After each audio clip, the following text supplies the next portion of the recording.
Now this is a built-in Sub-Zero refrigerator, and with the use of cabinet doors, we can kind of make that blend and just kind of fade right away. Over in this corner, we've got kind of a unique situation. We have a kidney-shaped pull-out unit, and that unit actually pivots and then slides out.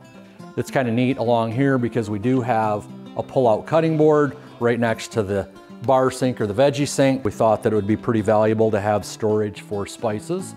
And one of the most common ways of doing that is we do a pull-out spice rack. Now we can put those most usable everyday items very close and convenient. So even when you're standing at the range top, you can easily get to those items that you might need. Salt and pepper obviously are pretty important. At LJ's Kitchens, we can help anyone redesign a space to make it your kitchen in your home. So if you're interested in redesigning a space, give us a call or stop in today at LJ's Kitchens in Mount Pleasant.